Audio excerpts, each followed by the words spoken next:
এক ছোট্ট গ্রামে রবি তার একমাত্র মেয়ে লিমাকে নিয়ে থাকতো। লিমার জন্মের সময় লিমার মা মারা যায়। রবি কাপড়ের ব্যবসা করত, যার ফলে রবিকে কয়েক সপ্তাহ ধরে গ্রামের বাইরে থাকতে হতো। মেয়ের যত্ন নেওয়ার জন্য রবি আবারও বিয়ে করে, আর নতুন বউর থেকে রবির আরও একটা মেয়ে হয়। ছোট্ট মেয়ের নাম ছিল মধু। রবি ব্যবসার জন্য প্রায় বাইরে বাইরে থাকতো, আর এইদিকে সৎ মা লিমার ওপর খুব অত্যাচার করত, অথচ রবি সেসব কিছুই জানতে পারতো না।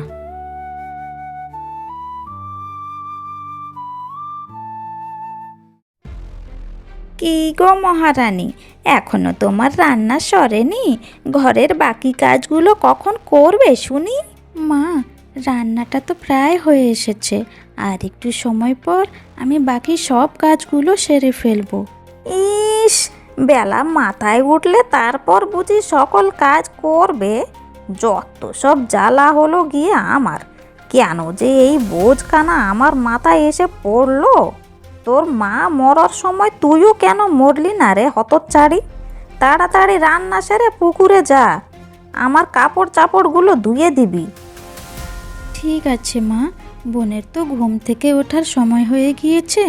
আমি ওর জন্য খাবার রান্না করে তারপর পুকুর পাড়ে যাচ্ছি।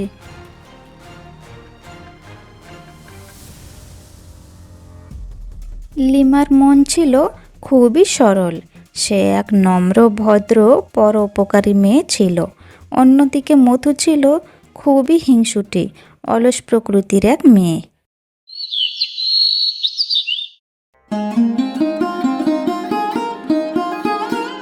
মা, তুমি আমায় ছেড়ে কেন চলে গেলে গো? সৎ মা আর বোন আমাকে খুব যন্ত্রণা দেয়, আমার খুব কষ্ট হয় গো। তুমি কোথায় গেলে? তুমি কে গো? এখানে এভাবে বসে বসে কান্না করছো যে? মা, তুমি তো এক পাখি, একটা পাখি হয়ে তুমি কিভাবে কথা বলছো? আমি এখানকার পাখি নই গো। অনেক দূরে, 7 সাগর পার করে এক জাদুর নগরী আছে। আমি ওখানে থাকি। অনেক দিন হলো এখানে ঘুরতে ঘুরতে চলে এসেছি। তাই বুঝি? তুমি খুব মিষ্টি কথা বলো গো। তোমার বুঝি অনেক কষ্ট গো? তোমাকে দেখলাম তুমি অনেক কষ্ট পেয়েছো আর খুব কান্না করছো। হ্যাঁ গো, আমার মা ছোটবেলাতেই মারা গেল। সৎ মা আর বোন আমাকে খুব কষ্ট দেয়, তবে আমার বাবা আমাকে খুব ভালোবাসে। কিন্তু বাবার কাছে আমি কিছুই বলতে পারি না, বাবা কষ্ট পাবে তো। তাছাড়া আমার জন্য সংসারে অশান্তি হোক, তা আমি চাই না। তুমি তো ভালো আর খুব শান্ত মেয়ে গো। যদি আমি পারতাম তাহলে তোমার কষ্ট কিছু হলেও কম করতাম। আমার কপালে যা আছে তাই হবে গো। আচ্ছা, এখন আমি কাপড়গুলো ধুয়ে বাড়িতে যাই। ঘরে ফিরতে দেরি হলে মা আমায় খুব বকাবকি করবে।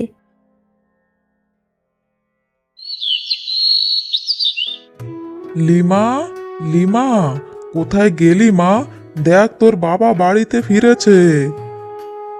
এ কি বাবা, তুমি এতদিন পর বাড়িতে ফিরলে? কই দেখি আমার জন্য কি এনেছো দেখি। হ্যাঁ গো, তুমি এতদিন পর বাড়িতে ফিরেছো? হ্যাঁ, তোমাদের সবাইকেই তো দেখতে পাচ্ছি, তবে লিমা কোথায়? ওকে তো দেখতে পাচ্ছি না।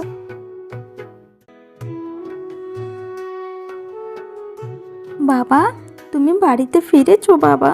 কতদিন হয়ে গেল তোমাকে দেখিনি বলো তো। এই তো মা, আমি বাড়িতে ফিরেছি। তবে এ কি দেখছি আমি, তুই এতগুলো কাপড় চাপড় একা হাতে ধুয়ে আনলি? আর সকলে কি করছিল? কি গো, তুমি বাড়িতে বসে বসে কি করছিলে? না বাবা, এতে মার কোনো দোষ নেই। আসলে মা আর বোন ঘরের কাজ কাম সব করছিল, তাই আমি একটু কাপড় চাপড়গুলো ধুয়ে আনলাম। ওসব কথা বাদ দাও, তুমি প্রথমে বলো তোমার শরীর কেমন আছে? তুমি ভালো আছো তো বাবা? আমি খুব ভালো আছি রে মা, আর এখন তোকে দেখে আরো ভালো হয়ে গেলাম। দেখলে গিন্নি, তোমরা কেউ একবারও আমার শরীরের কথা জিজ্ঞেস করলে না, শুধু আমি কি এনেছি তাই জিজ্ঞেস করলে, কিন্তু আমার লিমা ওর সব কিছুর দিকে ধ্যান থাকে। ধ্যান চাই, পোড়ামুখী কোথাকার একটা। লিমা, এই নে, এই হারখানা আমি বিদেশ থেকে তোর জন্য এনেছি। দেখ তো মা, কেমন হয়েছে? খুব সুন্দর হয়েছে বাবা, আমার খুব পছন্দ হয়েছে। আর আমার জন্য কি এনেছো বাবা? তোর জন্য এই চেনখানা এনেছি, নে তুই এটা রাখ। এ কি বাবা, লিমার জন্য এত ভারী হার আর আমার জন্য এত সরু একটা চেন। আমারও লিমার মতো ভারী হার চাই। মধু, তুই তো এখনো ছোট আছিস রে মা। তুই যখন লিমার মতো বড় হবি তখন তোকেও ভারী হার এনে দেবো, কেমন?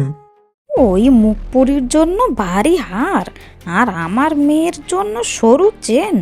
দাঁড়াও, একবার তুমি যাও ব্যবসায়, তারপর দেখাচ্ছি মজা তোমার মেয়েকে।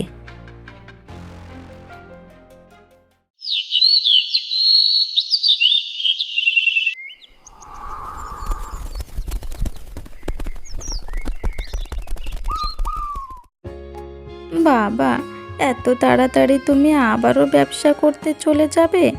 আর কয়েকদিন থেকে গেলে হতো না? না রে মা, আমার কি একটু ইচ্ছে হয় না তোদের সাথে থাকতে? তবে কি আর করব বল, যেতে তো হবেই। হ্যাঁ গো, তুমি যাও, এই দিকে সবটা আমি সামলে নেব। তুমি যদি ঠিক করে ব্যবসা না করো তাহলে আমাদের ঘর কি করে চলবে বলো? ভালো থাকিস রে মা, আর এইভাবেই সারাক্ষণ সত্যের পথে চলিস। কি রে অত চারি, দুদিনের জন্য তোর বাবা বাড়িতে এসেছিল বলে নিজেকে মহারানী ভাবছিস নাকি? তাড়াতাড়ি ওই ভারী হারখানা আমাকে দে। কিন্তু মা, ওই হারখানা তো বাবা আমায় দিয়েছিল, আমি তোমাকে কেন দেব? বাবা গো বাবা, মেয়ের মুখে দেখি বল ফুটেছে। ভালোই ভালোই বলছি, হারখানা আমায় দিয়ে দে। মা, ওই এমন ভাবে দিবে না, দাঁড়াও আমি নিয়ে আসছি।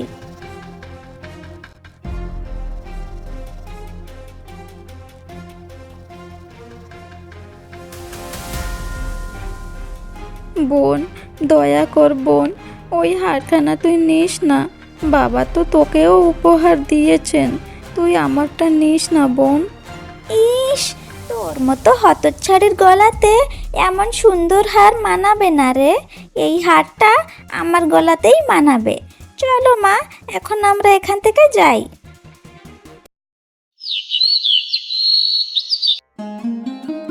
হায় বিধাতা, আর কত কষ্ট দিবে আমায়? আমার কপালে কি আর একটুও সুখ জুটবে না? বাবার দেওয়া একটাই চিহ্ন আমার কাছে ছিল, তাও ওরা নিয়ে গেল। কান্না করো না গলিমা, দেখবে একদিন তোমার সব দুঃখ কষ্ট মুছে যাবে। বিধাতা সব দেখছেন। কবে ঠিক হবে গো, আমি যে আর পাচ্ছি না। ও মধুর মা, তোমার জন্য আমি এমন একটা খবর এনেছি, তুমি শুনলে একেবারে খুশিতে পাগল হয়ে যাবে। তাই বুঝি? তা কি খবর আনলে গো? তোমার মেয়ের জন্য প্রস্তাব এনেছি গো। খুব ধনী পরিবারের একমাত্র ছেলে, অনেক বড় বাড়ি, জমি, ধন সম্পত্তি, সব কিছুতে একেবারে পরিপূর্ণ। এ কি গো, তুমি সত্যি বলছো? এত বড় ঘর থেকে প্রস্তাব এসেছে আমার মেয়ের জন্য? হ্যাঁ গো, ওদের আমি বলে দিয়েছি কাল সকাল সকাল তোমাদের বাড়ি এসে মেয়েকে দেখে যাবে। তুমি আজ থেকে সব তৈরি করে রেখো, কেমন? আচ্ছা আচ্ছা, তুমি একেবারে চিন্তে করো না, আমি সব কিছু একেবারে ঠিকঠাক করে তৈরি করে রাখবো।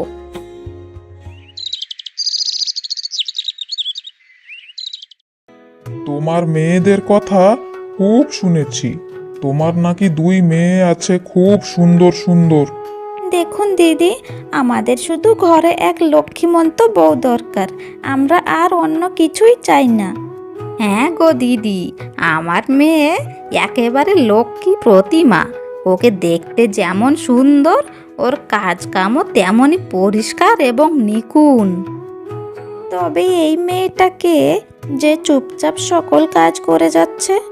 হ্যাঁ, মেয়েটাকে দেখতেও খুব মিষ্টি, একেবারে লক্ষ্মীমন্ত মেয়ে।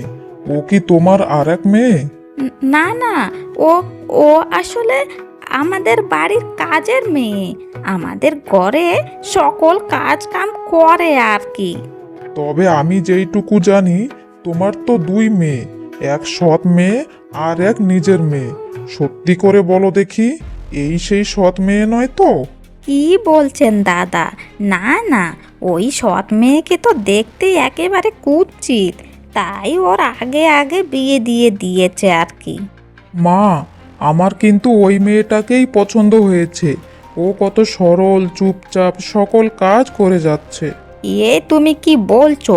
তুমি আমার মেয়েকে পছন্দ না করে এক কাজের মেয়েকে পছন্দ করেছো?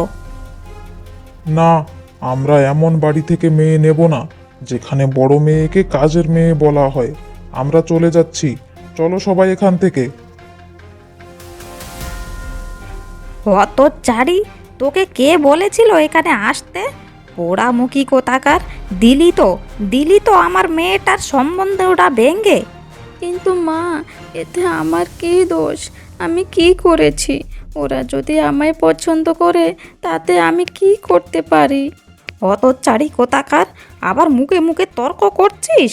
তোর জ্বালায় আমার মেয়েটার আর ভালো হবে না। অপয়া পোড়ামুখী মেয়ে কোথাকার! ওই অলক্ষণী মেয়ে আমাদের বাড়িতে থাকলে আমাদের কখনো ভালো হবে না মা। মা, আমার কি আর কখনো বড়লোক বাড়িতে বিয়ে হবে না গো? ওই মেয়ের জন্য তো সব প্রস্তাব আমায় পছন্দ না করে ওই অভাগীকে পছন্দ করছে। যত পর্যন্ত এই অপয়া পোড়ামুখী এই বাড়িতে থাকবে, তত পর্যন্ত আমরা বড় বাড়িতে হাত মারতে পারবো না। এর কিছু একটা ব্যবস্থা করতেই হবে। কি করবে মা, কিছু ভেবেছো? হ্যাঁ, আমার মাথায় একখানা বুদ্ধি এসেছে। এবার শুধু কাল সকাল হওয়ার পালা, তারপর বুঝতে পারবি সবটা।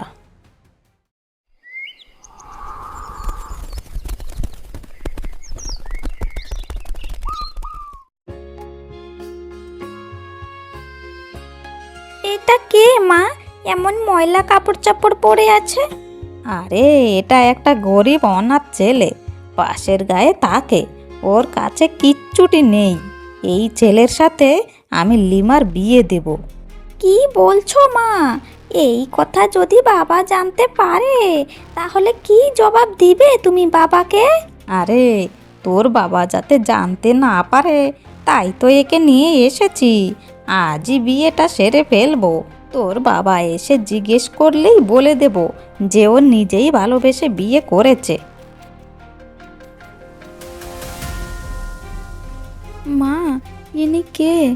ইনি ইনি হলেন তোর হবু বর। আজই এনার সাথে তোর বিয়ে হবে। যা, তাড়াতাড়ি তৈরি হয়ে আয়। কিন্তু মা, এটা কিভাবে সম্ভব? বাবা কি জানে এসব কথা? আর এখন তো বাবা বাড়িতেও নেই, এমনভাবে কি করে বিয়ে হবে? ও সব কথা তোকে ভাবতে হবে না। তোকে বিয়ে করতে বলেছি, তুই চুপচাপ বিয়ে করবি, আর কিছু করতে হবে না। না, বাবার অনুপস্থিতিতে আমি বিয়ে করব না, কিছুতেই না। তাহলে তুই বিয়ে করবি না, তাই তো? ঠিক আছে, তাহলে আমি আর মধু আজই এই বাড়ি ছেড়ে চলে যাব। তোর বাবা যখন বাড়িতে ফিরবে তখন খুব কষ্ট পাবে। তোর জন্য আমাদের সংসার ভেঙে চারকার হয়ে যাবে। তাতে তুই খুশি হবি তো? না না মা, দয়া করে এই বাড়ি ছেড়ে যেও না। আমি বাবার চোখে জল দেখতে পারবো না। তাহলে আমি যেমন বলছি তেমন কর। যা, ভেতরে গিয়ে তৈরি হয়ে আয়।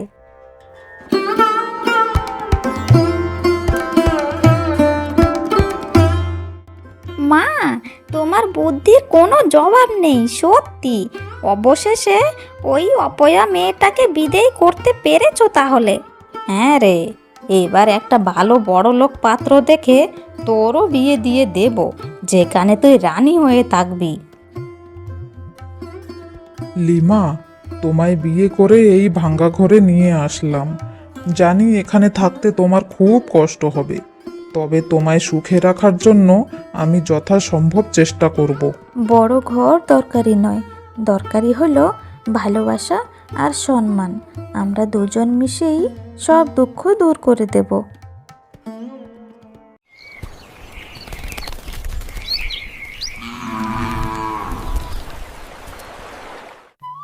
লিমা, ঘরে যা একটু চাল ডাল ছিল তা দিয়ে তো এবেলার খাওয়া হয়ে যাবে, তবে পরে খাওয়ার জন্য তো পয়সা জোগাড় করতে হবে।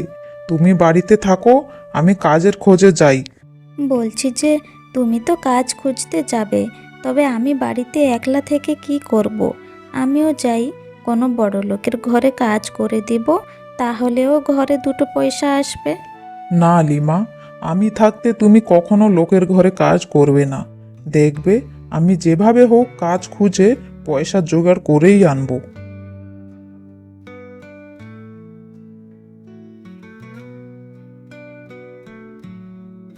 উনি তো কাজের খোঁজে চলে গেলেন, তবে আমি ঘরে বসে বসে কি করি? আচ্ছা, আমাদের তো বেশি কিছু নেই, তবে যেইটুকু জায়গা দেখছি সেইটুকু জায়গাতে যদি আমি কিছু শাকসবজি ফলাতে পারি, তাহলে শাকসবজি আর কিনতে হবে না। কিন্তু সবজি লাগানোর জন্য তো প্রথমে বীজ দরকার। বীজ কোথা থেকে পাই?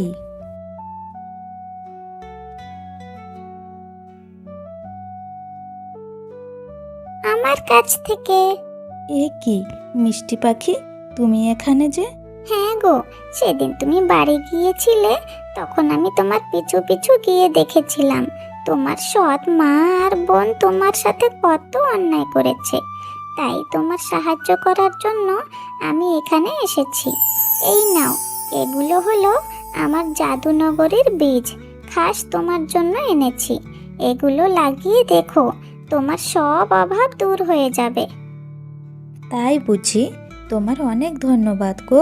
তুমি আমার নিজের না হয়েও আমার অনেক সাহায্য করে দিলে। আমি এখন এই বীজগুলো নিয়ে লাগিয়ে দিই।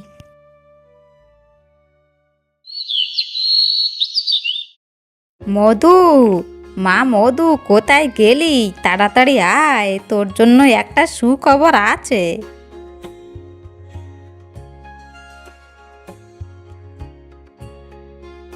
কি হয়েছে মা? এমন চিৎকার করে ডাকছো কেন? একটু ঘুমোচ্ছিলাম। আরে মা, তোর জন্য এক বড়লোক বাড়ি থেকে প্রস্তাব এসেছে। পাশের গ্রামের সব থেকে বড় বাড়ি, ধন সম্পত্তি সব কিছুতে পরিপূর্ণ। ওখানে তোর বিয়ে হলে একেবারে রানী হয়ে থাকবি। ওরা খুব তাড়াতাড়ি বিয়ের আয়োজন করতে বলেছেন। কিন্তু মা, বাবা তো এখনো বাড়িতে ফেরেনি।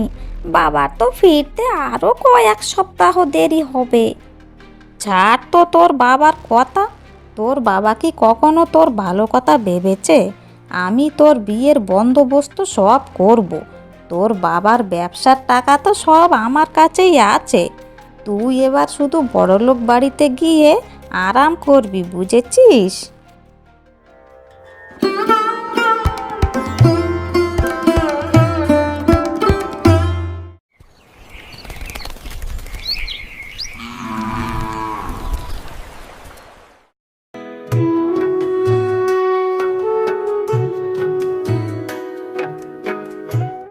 এ কি চমৎকার গো লিমা, তুমি এক রাতে এত সবজি ফলিয়ে দিলে। তোমায় কাল বললাম না ওই জাদুনগরীর মিষ্টি পাখির কথা? ওই পাখির জন্য তো এসব হয়েছে। বলছি শোনো না, তোমাকে আর কোথাও কাজ খুঁজতে যেতে হবে না।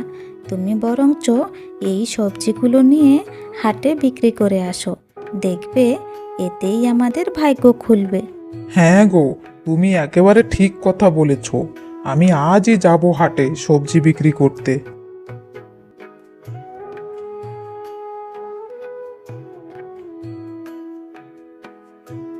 গিন্নি, ও গিন্নি, দেখো তোমার জন্য কি এনেছি দেখো। কি গো, হাট থেকে ফিরে আসলে?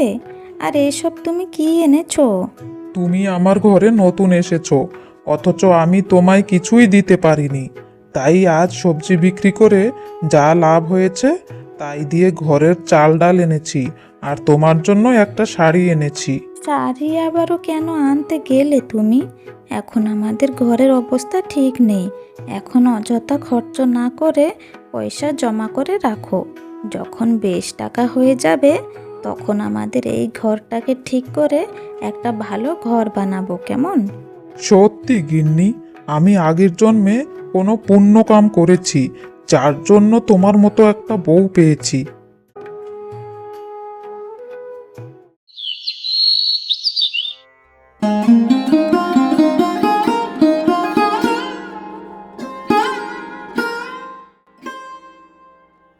এই যে অপয়া বিকিরি, বলছি রান্না বান্না হলো নাকি আজ সবাইকে না খেয়ে থাকতে হবে?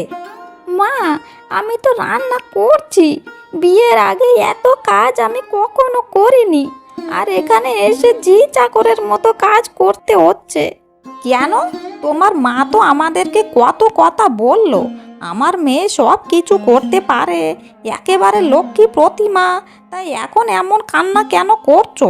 আমার মা কি করে জানতে পারবে যে এত বড় বাড়িতে এসে জি চাকরের কাজ করতে হবে? আমি তো ভেবেছি এখানে এসে মহারানী হয়ে থাকবো, কিন্তু তোমরা আমায় চাকরানি করে দিলে। কি এত বড় কথা? তোমার দেখছি খুব মুখ হয়েছে। তোমার মা কত যৌতুক দিয়েছে যে তোমাকে বসে বসে খাওয়াবো? আমাদেরই যত ভুল। তোমার মতো গরিব ঘরের মেয়েকে আমাদের এই মহলে এনেছি। যদি কাজ কাম করতে না পারো তাহলে এই বাড়ি ছেড়ে চলে যাও। এখানে থাকতে হবে না তোমার, বুঝেছো?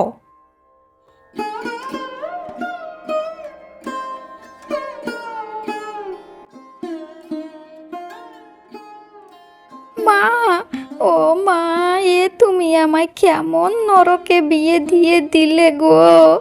এরা তো আমায় কাজ করিয়ে মেরে ফেলবে। দিন রাত শুধু কাজ করতে হয়, পেট ভরে খেতেও দেয় না।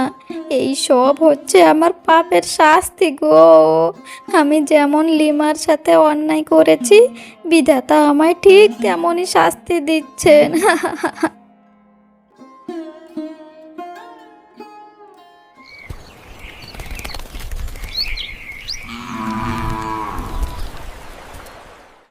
লিমা, কোথায় গেলি মা? বাইরে আয়, দেখে যা, তোর বাবা ফিরে এসেছে, দেখে যা। তোমার লিমা আর ঘরেতে নেই। কেন? লিমা কোথায় গেল? ওর কথা আর কি বলবো গো, তুমি তো বাড়িতে থাকো না, তাই জানো না। তোমার মেয়ে এক বিক্রি ছেলেকে বিয়ে করে বাড়ি ছেড়ে চলে গিয়েছে। আমি কত মানা করলাম, লিমা যাস না মা, যাস না, তাও চলে গেল। তবে জানো তো, মধুকে আমি এক বড়লোক বাড়ি থেকে বিয়ে দিয়েছি। ওখানে ও পার ওপর পা তুলে আরাম করছে। কি বলছো তুমি? আমি বাড়িতে নেই আর এই ফাঁকে তুমি এত বড় কাণ্ড করে ফেললে? আহা, আমি আবার কি কাণ্ড করেছি? যা করেছে তো তোমার সাদের মেয়ে করেছে। না, আমি আমার লিমা মাকে ভালো করে জানি, ও এমন কাজ কখনো করবে না। নিশ্চয় তুমি ওকে জোর করেছো। এ এ তুমি কেমন কথা বলছো? আমি কেন লিমাকে জোর করব? মা, ও মা, দেখো বড়লোক বাড়িতে তোমার মেয়ের কি অবস্থা হয়েছে দেখো। কি রে মা, তোর কি হয়েছে? তোর এমন অবস্থা কেন? মা, ওরা কেউ ভালো না গো। ওরা ধনী লোক হলে কি হবে, আমার ওপর খুব অত্যাচার করতো। সারাদিন বাড়ির সকল কাজ আমায় করতে হতো, তারপর পেট ভরে খেতেও দিত না। তুমি কোনো যৌতুক দাওনি বলে আমায় সারাক্ষণ কটু কথা শুনতে হয়। ওদের অত্যাচার সহ্য করতে না পেরে আমি বাড়ি ছেড়ে চলে এসেছি মা। কি বলছিস রে মা? আমি কি করলাম, হায় বিধাতা! নিজের হাতেই নিজের মেয়ের জীবনটা শেষ করে দিলাম। সব আমার কুকর্মের ফল। দেখলে গিন্নি, বিধাতা সব দেখছেন। তেনার কাছে সবার কর্মের হিসেব থাকে। তুমি অন্যের ক্ষতি চাইলে নিজেরই ক্ষতি হবে। এবার তো সবটা সত্যিটা বলো আমায়। আমায় ক্ষমা করে দাও গো, আমি হিংসেতে এমন করে ফেলেছি।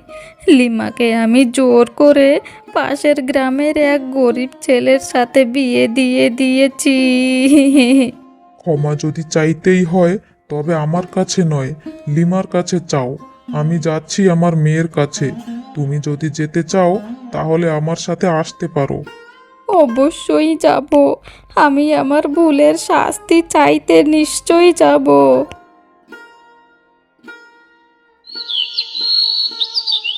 এ কি, এত বড় বাড়ি তো ছিল না ওদের, নিশ্চয়ই ভুল করে অন্য কারুর ঘরে চলে এসেছি। বাবা, তুমি এসেছো বাবা, আমি খুব খুশি হয়েছি তোমায় দেখে। তুই ভালো আছিস মা? আমি সব জানতে পেরেছি। তুই কেন কখনো জানাসনি আমাকে? কেন সব সময় সবটা মুখ বন্ধ করে সহ্য করেছিস? আমি তোমার চোখে জল দেখতে পারবো না বাবা, তাই তো সব মুখ বন্ধ করে সহ্য করেছি। আমি চাইনি আমার জন্য কারোর সংসার ভেঙে যাক। লিমা, আমায় ক্ষমা করে দে মা, তোর ওপর আমি অনেক অত্যাচার করেছি, আমাকে নিজের মা ভেবে ক্ষমা করে দে মা। না মা, আমি আর তোমাদের কারোর ওপরে রাগ করে নেই। তুমি আমাকে ভালো এক জীবন সঙ্গীর সাথে বিয়ে দিয়েছ মা। দেখো, আমরা দুজন মিশে ওই মাটির ভাঙা ঘর থেকে এই বড় পাকা ঘর বানাতে পেরেছি।